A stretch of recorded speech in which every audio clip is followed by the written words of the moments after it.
മഞ്ഞൾ വിരിഞ്ഞ പൂവിൻ്റെ പുതുപുത്തൻ വിശേഷങ്ങളിലേക്ക് എല്ലാവർക്കും സ്വാഗതം. അങ്ങനെ പ്രതിഭ വീണ്ടും വിമത MLA-മാരുടെ യോഗം വിളിച്ചു കൂട്ടുകയാണ്. എന്നിട്ട് അവരോടായിട്ട് പറയുന്നുണ്ട്, നമ്മുടെ ആദ്യത്തെ ആവശ്യം മന്ത്രിസ്ഥാനമായിരുന്നു. അത് തരാൻ മുഖ്യമന്ത്രി തയ്യാറായില്ല. പിന്നീട് നമ്മുടെ സമ്മർദ്ദം മുറുകിയപ്പോഴാണ് മുഖ്യമന്ത്രി വഴങ്ങിയത്. എന്ന് വെച്ചാൽ നിവൃത്തിക്കേട്. ഇങ്ങനെ ഒരു മുഖ്യമന്ത്രിയെ നമുക്ക് ആവശ്യമുണ്ടോ എന്ന ചോദ്യത്തിൽ നിന്നാണ് നിലപാട് മാറ്റാൻ നമ്മൾ ശ്രമിച്ചത്. ഇതുപോലൊരു മുഖ്യമന്ത്രിയുടെ കീഴിൽ മന്ത്രിയായി തുടരുക എന്നുള്ളത് ഒട്ടും ആശ്വാസകരമായ നടപടിയായിട്ട് ഞങ്ങൾ കാണുന്നില്ല. അതുകൊണ്ടാണ് മന്ത്രിയല്ല മുഖ്യമന്ത്രി തന്നെയാവണമെന്ന ആവശ്യം ഉന്നയിക്കാൻ തീരുമാനിച്ചത്. ഈ ആവശ്യം തികച്ചും ന്യായമാണെന്നാണ് എൻ്റെ അഭിപ്രായം. പാർട്ടിയെയും സർക്കാരിനെയും രക്ഷിക്കാൻ ഇങ്ങനെയൊരു മാറ്റം കൊണ്ട് കഴിയും എന്ന പ്രാഥമികമായ വിലയിരുത്തലിന്റെ അടിസ്ഥാനത്തിലാണ് ഈ തീരുമാനത്തിൽ ഉറച്ചു നിൽക്കാൻ ഞങ്ങൾ തീരുമാനിച്ചത് എന്ന് പറയുന്നുണ്ട് പ്രതിഭ. ഇനി നിങ്ങൾക്ക് പറയാനുള്ളത് പറയാമെന്ന് പ്രതിഭ പറയുമ്പോൾ, തീരുമാനം ഞങ്ങളെയെല്ലാം അമ്പരിപ്പിച്ചെങ്കിലും ഉചിതമായി എന്ന അഭിപ്രായമാണ് ഞങ്ങൾക്ക് എല്ലാവർക്കും. മല്ലികാമ്മ മുഖ്യമന്ത്രിയായാൽ പാർട്ടിയും സർക്കാരും രക്ഷപ്പെടും എന്നുള്ള കാര്യത്തിൽ ഒരു സംശയവും ഞങ്ങൾക്കില്ല. അതുകൊണ്ട് തന്നെ ഈ തീരുമാനത്തോട് ഞങ്ങൾ പൂർണ്ണമായും യോജിക്കുന്നു. ഈ തീരുമാനം നടപ്പാക്കാൻ നിങ്ങൾ എടുക്കുന്ന ഏത് നടപടിക്കും ഞങ്ങൾ ഒപ്പം ഉണ്ടാകുമെന്ന് പറഞ്ഞ് കൈയടിക്കുന്നുണ്ട് കേട്ടോ വിമത MLA-മാര്. അപ്പൊ പ്രതിഭ പറയുന്നുണ്ട്, വെറുതെ കൈയടിച്ചത് കൊണ്ട് കാര്യമില്ല. ഇതൊരു മൂവ്മെന്റ് ആയിട്ട് ഉയർന്നു വരണം. മല്ലികയെ വിളിക്കൂ, നാടിനെ രക്ഷിക്കൂ എന്ന മുദ്രവിളി എവിടെയും ഉയരണം. അതിന്റെ അലയൊളികൾ സംസ്ഥാന രാഷ്ട്രീയത്തിൽ തിരയടിക്കണം. മന്ത്രിസഭ ആടിയുറയണം. CM സ്വയം രാജിവെക്കണം എന്നൊക്കെ പ്രതിഭ പറയുമ്പോൾ അത് ഞങ്ങൾ ഏറ്റു. ഞങ്ങളെ നിയോജക മണ്ഡലത്തിൽ ഇന്ന് തന്നെ പന്തം കൊളുത്തി പ്രകടനം തുടങ്ങും. മല്ലികയെ വിളിക്കൂ, നാടിനെ രക്ഷിക്കൂ, അതല്ലേ മുദ്രാവാക്യം എന്ന് അവർ ചോദിക്കുന്നതും. അതെ, അതിനു വേണ്ട എല്ലാ സഹായങ്ങളും ഞാൻ ചെയ്തു തരും. ക്യാഷിന് ക്യാഷ്, ആളിന് ആള്, എല്ലാം എത്തിയിരിക്കും. നമ്മുടെ ആവശ്യം നടന്നിരിക്കണം. മല്ലിക മുഖ്യമന്ത്രിയാവണം, എങ്കിലേ ഈ നാട് രക്ഷപ്പെടൂ. ഈ ബോധം ജനങ്ങളിൽ ഉണ്ടാക്കാൻ പറ്റിയാൽ നമ്മൾ രക്ഷപ്പെട്ടു എന്ന് പറയുന്നുണ്ട് പ്രതിഭ വിമത MLA-മാരോടായിട്ട്. അതിനുശേഷം കാണിക്കുന്നത്, എന്തായി നിന്റെ ഓപ്പറേഷൻ എന്ന് മല്ലികാമ്മ പ്രതിഭയോടായിട്ട് ചോദിക്കുമ്പോൾ, അത് വിജയത്തിലേക്ക് നീങ്ങിക്കൊണ്ടിരിക്കല്ലേ, അടുത്ത് തന്നെ നീ ഈ സംസ്ഥാനത്തിന്റെ മുഖ്യമന്ത്രിയാകുമെന്ന് പറയുന്നുണ്ട് പ്രതിഭ. അപ്പോൾ ഈ മുഖ്യമന്ത്രിയാകാനുള്ള യോഗ്യതയൊക്കെ എനിക്കുണ്ടോ പ്രതിഭ എന്ന് മല്ലികാമ്മ ചോദിക്കുമ്പോൾ, ഇവിടെയുള്ള ആരെക്കാളും അതിനുള്ള യോഗ്യത നിനക്ക് തന്നെയാണെന്ന് പ്രതിഭ പറയുന്നതും, നീ എന്തിനാണ് മന്ത്രിസ്ഥാനം വേണ്ടാന്ന് വെച്ച് മുഖ്യമന്ത്രി സ്ഥാനത്തിന് വാശി പിടിക്കുന്നതെന്ന് മല്ലികാമ്മ ചോദിക്കുമ്പോൾ, അതിനുള്ള അർഹത നിനക്കുള്ളത് കൊണ്ട്. ഇപ്പോഴത്തെ മുഖ്യമന്ത്രിയുടെ താഴെ വെറും ഒരു മന്ത്രിയായിട്ട് ഇരിക്കേണ്ടവളല്ല നീ സംസ്ഥാനം ഭരിക്കേണ്ടവളാണെന്ന് പറയുന്നുണ്ട് പ്രതിഭ. അതൊക്കെ നടക്കുമോ അച്ഛമ്മേൻ ചിത്തിര ചോദിക്കുമ്പോൾ, നടക്കും. നടത്തിയെടുക്കാനല്ലേ നമ്മൾ ശ്രമിച്ചു കൊണ്ടിരിക്കുന്നത്. മല്ലികക്ക് അനുകൂലമായി ഒരു വലിയ സോഷ്യൽ മീഡിയ ക്യാമ്പയിൻ നടത്തും. എതിരായിട്ടൊരു ക്യാമ്പയിൻ അവർ തുടങ്ങിയിട്ടുണ്ട്.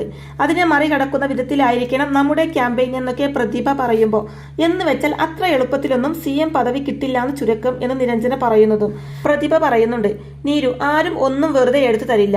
പ്രത്യേകിച്ചും ഇത്രയും വലിയൊരു പദവി നമ്മൾ ഫൈറ്റ് ചെയ്ത് തന്നെ നേടിയെടുക്കേണ്ടി വരുമെന്ന് പറഞ്ഞു കൊടുക്കുന്നുണ്ട് പ്രതിഭ.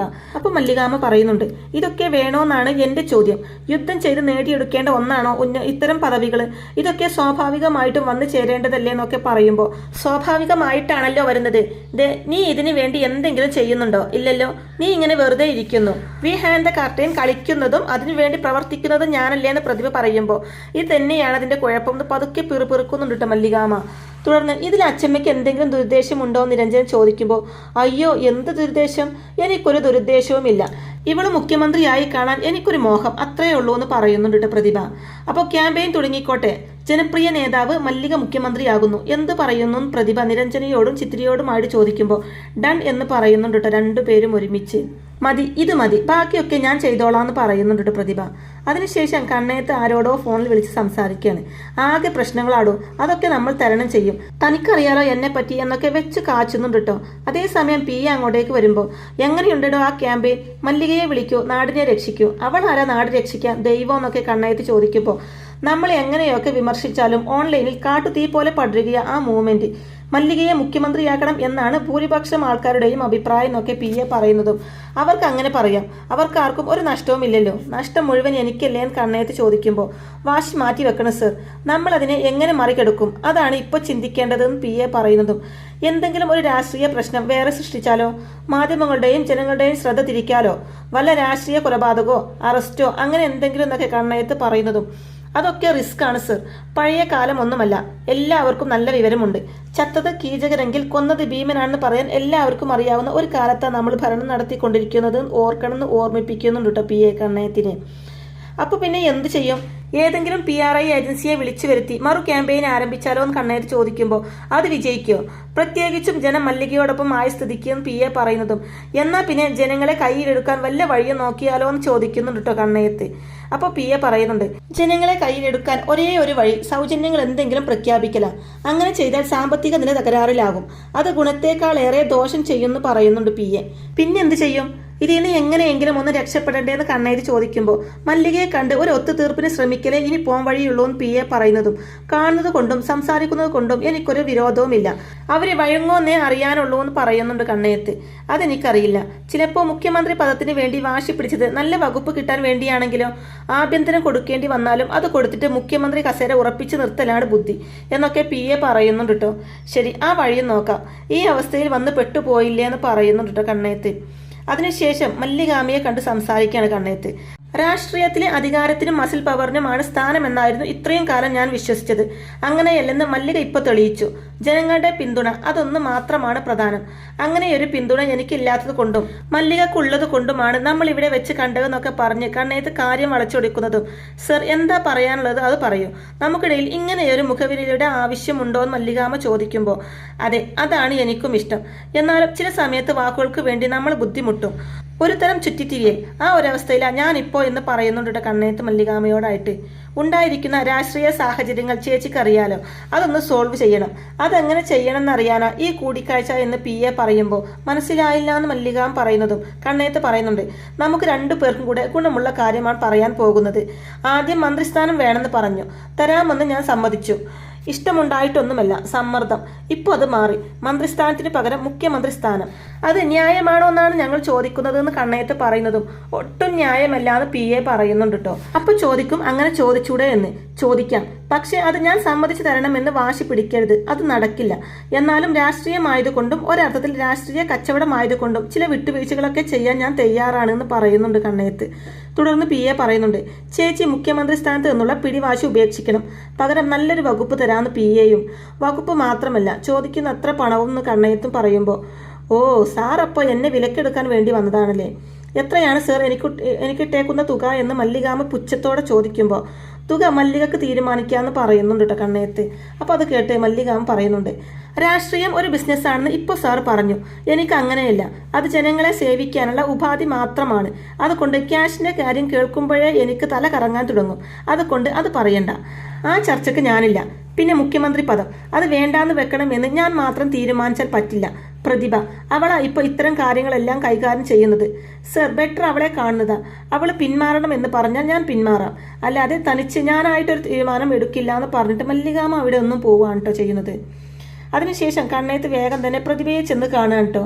എന്നിട്ട് പറയുന്നുണ്ട്, ഞാൻ മല്ലികയെ കാണാൻ ചെന്നിരുന്നു. മല്ലിക പറഞ്ഞു പ്രതിഭയെ ചെന്ന് കാണാൻ എന്ന് കണ്ണയത്ത് പറയുന്നതും ഞങ്ങളിപ്പോൾ രണ്ടല്ല ഒന്നാ. അതാ അവൾ എന്നെ കാണാൻ പറഞ്ഞത് എന്ന് പറയുന്നുണ്ട് കേട്ടോ പ്രതിഭ. തുടർന്ന് കണ്ണയത്ത് പറയുന്നുണ്ട്, മുഖ്യമന്ത്രി പദത്തിൽ നിന്ന് ഒഴിയാന്ന് പറഞ്ഞാൽ ഞാൻ മരിക്കുന്നതിന് തുല്യമാണ് പ്രതിഭ. ഈ കസേരയിൽ നിന്ന് ഇറങ്ങിയാൽ എൻ്റെ രാഷ്ട്രീയ ജീവിതം അതോടെ അവസാനിച്ചു. ദയവ് ചെയ്ത് എന്നെ ഒന്ന് സഹായിക്കണം എന്നൊക്കെ പറയുമ്പോൾ എന്ത് ചെയ്യണമെന്നാ CM പറയുന്നത്? ഒരു സംസ്ഥാനത്ത് രണ്ട് മുഖ്യമന്ത്രിമാർ എന്തായാലും പറ്റില്ലല്ലോ എന്ന് പ്രതിഭ പറയുമ്പോൾ ഇല്ല, രണ്ടുപേര് പറ്റില്ല, ഒരാളെ പറ്റൂ. അത് ഞാനാവണമെന്ന എൻ്റെ ആഗ്രഹം എന്ന് കണ്ണയത്ത് പറയുമ്പോൾ മല്ലികയാവണമെന്ന എൻ്റെ ആഗ്രഹം. വേണമെങ്കിൽ പാർലമെന്ററി ബോർഡ് വിളിച്ചു കൂട്ടി MLA മാരുടെ അഭിപ്രായം ആരാഞ്ഞു നോക്ക്. രഹസ്യ ബാലറ്റ് വെച്ച് വോട്ടെടുപ്പ് നടത്താം. കൂടുതൽ വോട്ട് കിട്ടുന്നത് എന്തായാലും മല്ലികക്കായിരിക്കും എന്ന് പറയുന്നുണ്ട് പ്രതിഭ. അതൊക്കെ ശരിയായിരിക്കാം. പക്ഷേ എൻ്റെ മോഹം അത് ഈ കസേരയിൽ മരിക്കുന്നത് വരെ ഇരിക്കണം എന്നാണ് കണ്ണയത്ത് പറയുന്നതും. അത് അതിമോഹമല്ലേ CM? ഇത് ജനാധിപത്യമല്ലേ? കുറച്ചുകൂടി കൊള്ളാവുന്നവർ വരുമ്പോൾ പഴയ ആളുകൾ സ്ഥാനം ഒഴിഞ്ഞു കൊടുക്കണ്ടേന്ന് പ്രതിഭ ചോദിക്കുമ്പോൾ നമുക്ക് തമ്മിലൊരു കോംപ്രമൈസിലെത്താം. എത്രയാ പ്രതിഭയ്ക്ക് വേണ്ടത് അത് ഞാൻ തരാം. മല്ലികക്കും കൊടുക്കാം. കുറച്ചു കാലത്തേക്ക്, അതായത് ഈ ഒരു വർഷത്തേക്ക് ഞാൻ തന്നെയായിരിക്കും മുഖ്യമന്ത്രി. അതിനുശേഷം മാറാമെന്ന് കണ്ണയത്ത് പറയുമ്പോൾ നടക്കില്ല CM. എൻ്റെ കൂടെ നിൽക്കുന്ന MLA മാരെ ഇതുപോലെ പണം എറിഞ്ഞു പിടിക്കാനുള്ള ശ്രമമൊക്കെ ഞാൻ അറിഞ്ഞു. അവർ വഴങ്ങിയില്ല. പിന്നല്ലേ ഞാൻ പഴയ പ്രതിഭയാണെങ്കിൽ ഇപ്പൊ തന്നെ ചാടി വീണേനെ ഈ ഓഫറിന് മുമ്പിൽ. പക്ഷേ പുതിയ പ്രതിഭയ്ക്ക് അതിനൊരിക്കലും കഴിയില്ല എന്ന് പറയുന്നുണ്ട് കേട്ടോ. പുതിയ പ്രതിഭയുടെ ലക്ഷ്യം മല്ലികയെ മുഖ്യമന്ത്രിയാക്കുക എന്നുള്ളതാണ്. അതാക്കിയിട്ടേ ഞാൻ വിശ്രമിക്കൂ എന്ന് പറയുന്നുണ്ട് കേട്ടോ പ്രതിഭ കണ്ണയത്തിനോടായിട്ട്. ചോദിക്കുന്നതിന്റെ ഇരട്ടി തരാന്ന് കണ്ണയത്ത് വീണ്ടും പറയുന്നതും CMന്റെ കയ്യിൽ എവിടുന്ന ഇത്ര ക്യാഷ്? ഏതെങ്കിലും കള്ളപ്പണക്കാരന്റെ കയ്യിൽ നിന്ന് മേടിക്കും. അയാൾക്ക് എന്താ അതുകൊണ്ട് ഗുണം? അധികാരത്തിന്റെ തണലിൽ അയാളുടെ താല്പര്യങ്ങൾ നടത്തിയെടുക്കും. നിയമം ലംഘിച്ച് കെട്ടിടങ്ങൾ പണിയും, പാടം നിരത്തിയെടുക്കും, നികുതി വെട്ടിപ്പ് നടത്തും, കള്ളക്കടത്ത് നടത്തും. അതിനൊക്കെ കൂട്ടുനിൽക്കാൻ എനിക്കോ മല്ലികക്കോ കഴിയില്ല. അതുകൊണ്ട് ഈ മീറ്റിംഗ് നമുക്കിവിടെ അവസാനിപ്പിക്കാം. ഒത്തുതീർപ്പല്ല, മുഖ്യമന്ത്രി പദം. അതിൽ കുറഞ്ഞ ഒന്നുകൊണ്ടും ഞങ്ങൾ തൃപ്തരല്ല എന്ന് കണ്ണയത്തിന്റെ മുഖത്ത് നോക്കി പറഞ്ഞതിന് ശേഷം അവിടെ ഒന്നും പോവാണ് കേട്ടോ പ്രതിഭ. അതിനുശേഷം കാണിക്കുന്നത് കണ്ണയത്ത് റസിയയെ വീട്ടിൽ ചെന്ന് കാണാണ്. എന്നിട്ട് പറയുന്നുണ്ട്, ഒരു ജൂനിയർ പോലീസ് ഓഫീസറുടെ വീട്ടിൽ ആളകമ്പടിയില്ലാതെ മുഖ്യമന്ത്രി സന്ദർശനം നടത്തണമെങ്കിൽ എത്ര അസാധാരണമായ അവസ്ഥയിലൂടെയായിരിക്കും അദ്ദേഹം കടന്നു പോകുന്നതെന്ന് ഊഹിക്കാമല്ലോ റസിയക്ക് എന്ന് കണ്ണയത്ത് പറയുമ്പോൾ, ന്യൂസുകളൊക്കെ ഞാനും കേട്ടിരുന്നു. മന്ത്രിസഭയ്ക്ക് തന്നെ ഭീഷണിയുണ്ട് അല്ലേ സർ എന്ന് റസിയ ചോദിക്കുമ്പോൾ, അതെ, ആ മല്ലിക മാത്രമല്ല ആ പ്രതിഭയും, രണ്ടുപേരും എനിക്കിപ്പോൾ തലവേദനയായിരിക്കുക. പണ്ട് ഒരാളെ മാത്രം കൈകാര്യം ചെയ്താൽ മതിയായിരുന്നു, ഇപ്പം അങ്ങനെയല്ല അവസ്ഥ. രണ്ടുപേരെയും കൈകാര്യം ചെയ്യണമെന്ന് പറയുന്നുണ്ട് കണ്ണയത്ത്. അപ്പോൾ റസിയ, സർ ഞാൻ എന്താ വേണ്ടതെന്ന് ചോദിക്കുമ്പോൾ, അതാണ് എന്നെ സഹായിക്കാൻ താല്പര്യമുള്ളവർക്കൊക്കെ അത് ചെയ്യാം. ഏത് വിധേയനെയും ഇപ്പോൾ ഉണ്ടായ ഭീഷണിയെ ഒതുക്കുക, എൻ്റെ കസേര സംരക്ഷിക്കുക, അതാണ് ഒരു മുഖ്യമന്ത്രി എന്ന നിലയിൽ ഞാനിപ്പോൾ ചെയ്യേണ്ടതും ചെയ്തുകൊണ്ടിരിക്കുന്നതും എന്ന് പറയുന്നുണ്ട് കണ്ണയത്ത്. തുടർന്ന് പോക്കറ്റിൽ നിന്ന് ഒരു ലെറ്റർ എടുത്ത്, ഇത് എന്താണെന്നറിയോ? റസിയയുടെ സസ്പെൻഷൻ നീക്കിയിരിക്കുന്നു എന്ന order with immediate effect posting.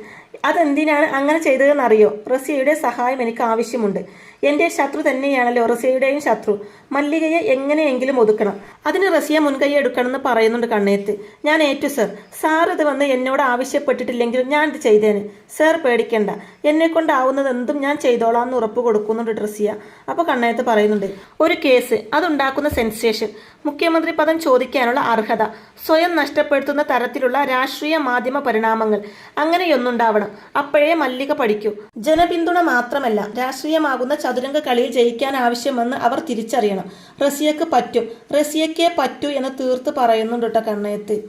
അപ്പോൾ റസിയ പറയുന്നുണ്ട്, സർ എന്നെ വിശ്വസിച്ച് ഏൽപ്പിച്ചിരിക്കുന്ന ഈ ദൗത്യം ഞാൻ പൂർത്തീകരിക്കും വിത്ത് സക്സസ്ഫുൾ റിസൾട്ട്. അതെൻ്റെ കടമയാണ്, ഞാനത് ചെയ്തിരിക്കുന്ന ആത്മവിശ്വാസത്തോടെ പറയുന്നുണ്ട് റസിയയും. ഈ കളിയിൽ ജയിച്ചാൽ റസിയയുടെ സ്ഥാനം അങ്ങ് ഉയരത്തിലായിരിക്കും എന്ന് പറയുന്നുണ്ട് കേട്ടോ മുഖ്യമന്ത്രി കണ്ണയത്ത്. അതിനുശേഷം കാണിക്കുന്നത് റസിയ CI ബാലചന്ദ്രനോടായിട്ട് പറയുന്നുണ്ട്, ഞാനിപ്പോൾ സർവീസിലുണ്ട്, സസ്പെൻഷൻ ഡിപ്പാർട്ട്മെന്റ് പിൻവലിച്ചു, അതുകൊണ്ട് ധൈര്യമായിട്ട് സല്യൂട്ട് ചെയ്യാമെന്ന് പറയുന്നുണ്ട് റസിയ. തുടർന്ന് പറയുന്നുണ്ട്, മുഖ്യമന്ത്രി നേരിട്ട എൻ്റെ കാര്യത്തിൽ ഇടപെട്ടത്, അതുകൊണ്ട് ഫയൽ വേഗം നീങ്ങി, തീരുമാനം പെട്ടെന്നുണ്ടായി. രാഷ്ട്രീയക്കാരല്ലേ, ഇങ്ങോട്ടൊരു സഹായം ചെയ്താൽ അങ്ങോട്ടും പ്രതീക്ഷിക്കും.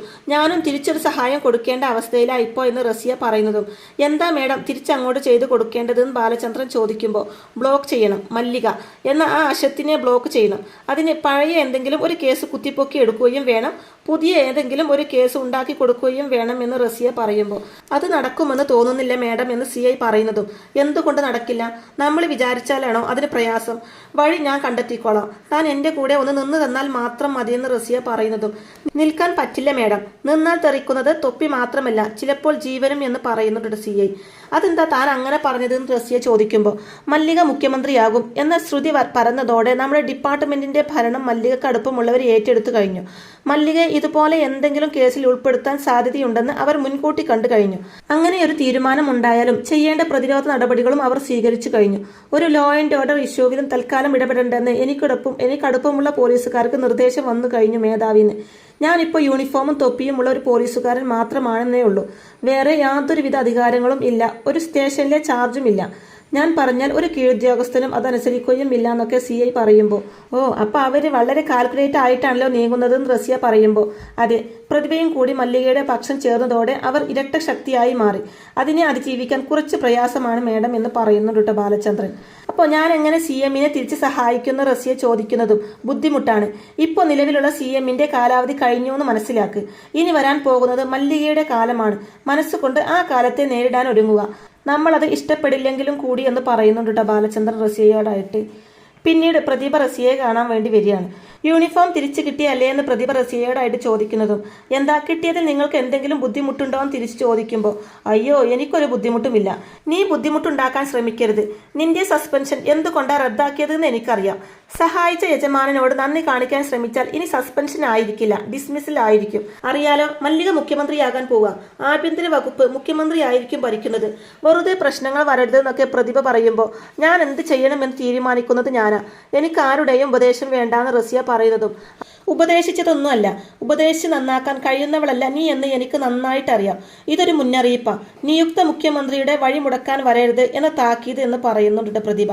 അപ്പോൾ റസിയ പറയുന്നുണ്ട്, പ്രതിഭാമേ, നിങ്ങളുടെ പുതിയ യജമാനത്തി മുഖ്യമന്ത്രി ആയിട്ടില്ലല്ലോ, അവരാകാൻ പോകുന്നതല്ലേ ഉള്ളൂ. ആയിട്ട് പോരെ ഈ ഭരണവും ഭീഷണിപ്പെടുത്തലും.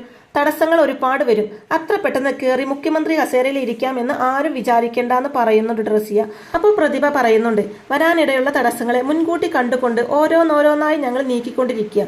അതിന്റെ ഭാഗമായിട്ടാണ് നിന്നെ കാണാൻ വന്നത്. പഴയ കേസുകൾ കുത്തിപ്പൊക്കി മല്ലികയുടെ വഴി മുടക്കാൻ നീ ശ്രമിക്കുമെന്ന് എനിക്ക് നന്നായിട്ടറിയാം. അതുണ്ടാകാതിരിക്കാനുള്ള കെട്ടുകൾ ഞാൻ നേരത്തെ കെട്ടിക്കഴിഞ്ഞു. ആഭ്യന്തര വകുപ്പ് ഇപ്പോൾ പൂർണ്ണമായും ഞങ്ങളുടെ നിയന്ത്രണത്തിലാണ്. ആര് എന്തൊക്കെ ചെയ്യണമെന്ന് തീരുമാനിക്കുന്നത് ഇപ്പോൾ നിലവിലെ മുഖ്യമന്ത്രിയല്ല, നിയുക്ത മുഖ്യമന്ത്രിയാണ് എന്നൊക്കെ പ്രതിഭ പറയുമ്പോൾ പ്രതിഭാമ കാണിക്കുന്നത് ശുദ്ധയായ മണ്ടത്തര. നിങ്ങൾ ഇരിക്കേണ്ട കസേരയിലാണ് മല്ലിക കയറി ഇരിക്കാൻ പോകുന്നത്. ഇനി ഇങ്ങനെ ഒരു അവസരം കിട്ടുമെന്ന് നിങ്ങൾ പ്രതീക്ഷിക്കുന്നുണ്ടോ? നഷ്ടപ്പെട്ടതിനെ കുറിച്ചോർത്ത് ഇന്നല്ലെങ്കിൽ നാളെ നിങ്ങൾ ദുഃഖിക്കേണ്ടി വരുന്നൊക്കെ റസിയ പറയുമ്പോൾ ഒരിക്കലുമില്ല. മല്ലിക മുഖ്യമന്ത്രിയാവുമ്പോൾ കിട്ടുന്ന സന്തോഷം ഞാൻ മുഖ്യമന്ത്രിയായാൽ കിട്ടില്ല. ഞാനിപ്പോൾ എൻ്റെ മല്ലികയുടെ അടിമയാ, ആരാധികയാ. അതിൽ കിട്ടുന്ന സുഖം എന്താണെന്ന് പറഞ്ഞാൽ നിനക്ക് മനസ്സിലാവില്ല എന്ന് പറയുന്നുണ്ട് കേട്ടോ പ്രതിഭ. അപ്പോൾ മറക്കണ്ട, നീ നിന്റെ ഡ്യൂട്ടി മാത്രം ചെയ്യുക, സാഹസം കാണിക്കരുത്. കാണിച്ചാൽ നിന്നെ രക്ഷിക്കാൻ പിന്നെ ആര് ശ്രമിച്ചാലും കഴിഞ്ഞെന്ന് വരില്ല എന്ന് താക്കീത് കൊടുത്തതിന് ശേഷം പ്രതിഭ അവിടെ ഒന്നും പോവാണ്ട് ചെയ്യുന്നത്. അപ്പോൾ മല്ലിക എന്തായാലും മുഖ്യമന്ത്രിയാകുന്നുള്ളത് യാതൊരു സംശയവുമില്ല. അപ്പോൾ ഇങ്ങനെയൊക്കെയുള്ള നല്ല അടിപൊളി എപ്പിസോഡുകളൊക്കെ ആയിരിക്കും ഇനി വരാനിരിക്കുന്നത്. അപ്പോൾ ഈ റിവ്യൂ ഇഷ്ടമായിട്ടുണ്ടെങ്കിൽ വീഡിയോ ലൈക്ക് ചെയ്യാനും ചാനൽ കൂടി ഒന്ന് സബ്സ്ക്രൈബ് ചെയ്ത് സപ്പോർട്ട് ചെയ്യാനും മറക്കല്ലേ ഫ്രണ്ട്സ്. താങ്ക്